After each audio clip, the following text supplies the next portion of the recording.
We created our own hook, but I'm not 100% happy with it yet. It works just fine here, but later in the course, when we update a place, we will actually load that data here from a backend. We will fetch the information about a place from the backend, which means it will not be there instantly when we render this component. It will take a short while. This here, of course, is available instantly, but let's also handle the case that this would take longer.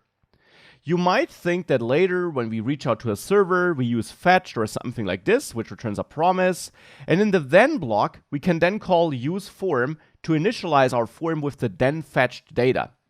This is not allowed though. In React, there is a rule when it comes to hooks that they must only be used directly in your component function. So you must not use them inside of if blocks, inside of loops, or inside of other functions, including then blocks.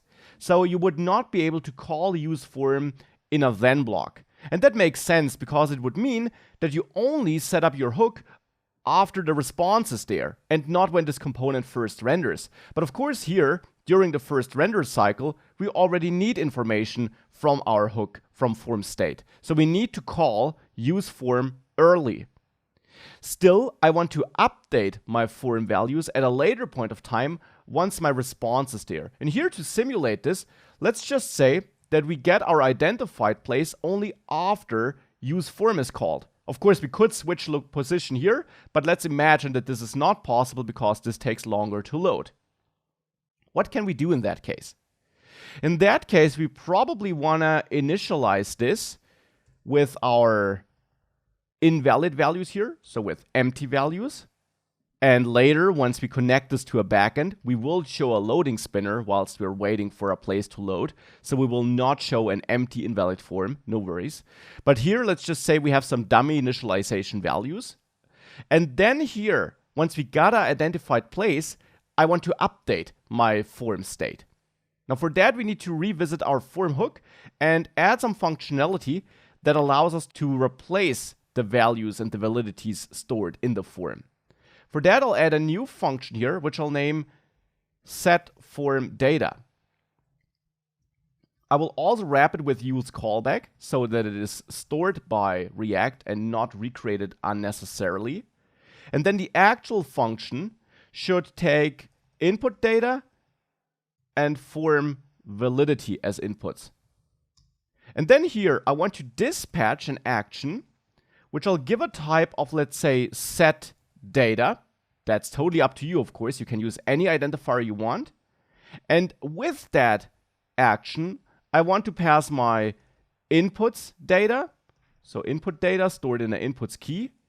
And my form is valid data, which is that form validity we're getting. So this is an action we dispatch against our reducer now. setFormData is then also returned in this array, so that if we want it, we can get it.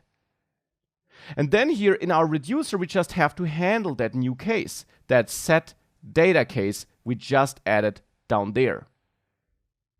Inside of setData, I want to return a new form state, which is basically overriding the existing state. Hence, I will also not copy the old state. I will just replace it entirely.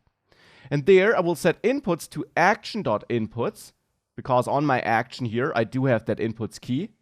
And we also have that form is valid key, and that will be used to set the overall validity of the form. Is valid is set to action, and then I had form is valid.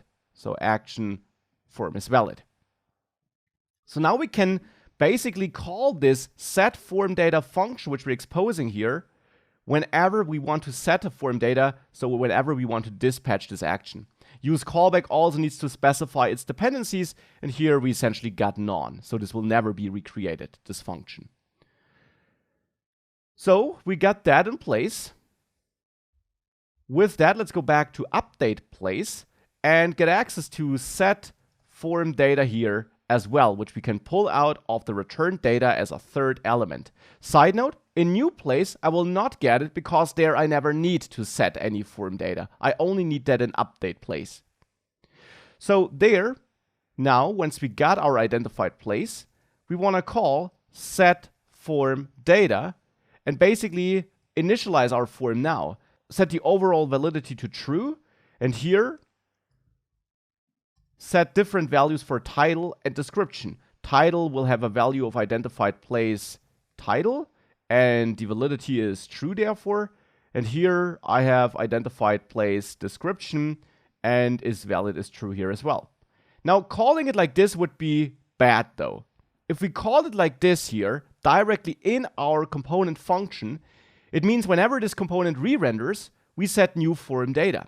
Whenever we set new form data, we in the end dispatch this action, and therefore we trigger our form reducer, and whenever that reducer runs, it produces a new state, and whenever it produces a new state, even if the state data hasn't changed, it still is technically a new state.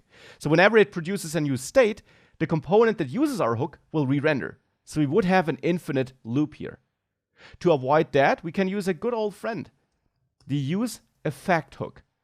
We can use useEffect from React and wrap our call to setForm data in it. So here I have useEffect, and in this function here, in the useEffect function, I want to call setForm data. Therefore, I have two dependencies here, setForm data and identified place. Now, identified place, thankfully, will not change with every re-render cycle. That logic will run with every re-render cycle, but we will always find the exact same object, the same object in memory. So it will not change, and therefore useEffect should not trigger again. And setForm data will also not change, because in our hook, we wrapped it with useCallback. With that, if we save this, and we go to edit, you see this is empty now. You see this is empty, and it also never changes. So something is not working as it should. Let's see what that is. So what's the problem here? The problem is that our hook and our setForm data logic here will work fine, but we do have this initial value and initial valid prop on the input, right? Now what happens inside of our input component? These values are taken to initialize our input state there. So that means when the values assigned to these props change, nothing happens in our input component, because only when this is rendered for the first time, this initial state is taken into account, and thereafter it does not run again. So it doesn't reflect any changes to the initial values. So how can we work around this issue? In update place, we have to defer when we create our form, so that we only render the form and its inputs when we really got our data for that, when we really got our identified place data, and once we used that to update our form data, so that we don't create this form too early with the dummy fallback data we set up here. Later, once we connected React to our backend, this will be easier, because then we will be sending a HTTP request anyways, and we will know once this request finished. Here, since we're still kind of working around a problem which we don't really have, I'll use a temporary workaround, which we will absolutely replace later.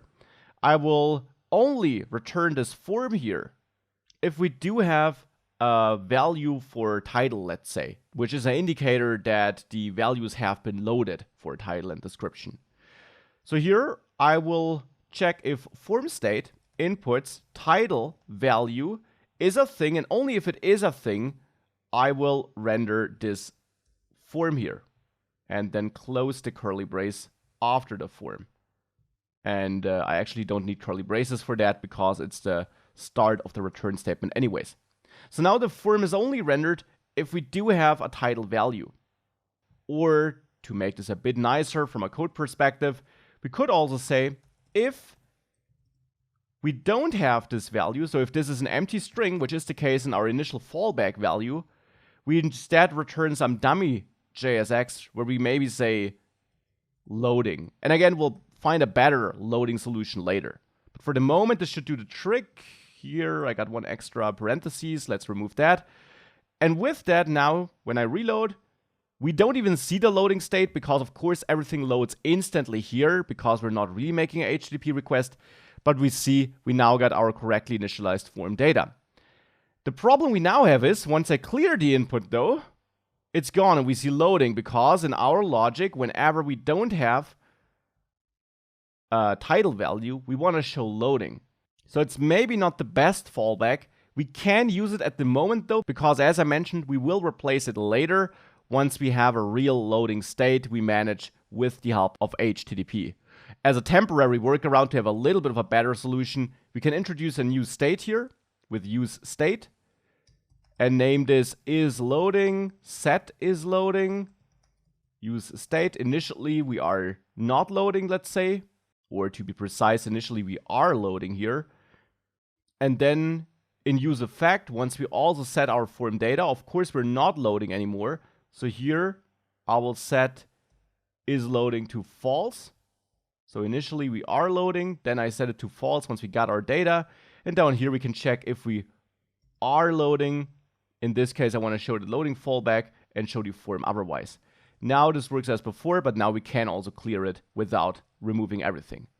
So this is our solution for now. It's just important to understand that because of the way the input works and the initial value and validity is really only used once, we have to ensure that we only render this once we got the final values for initial value and initial valid.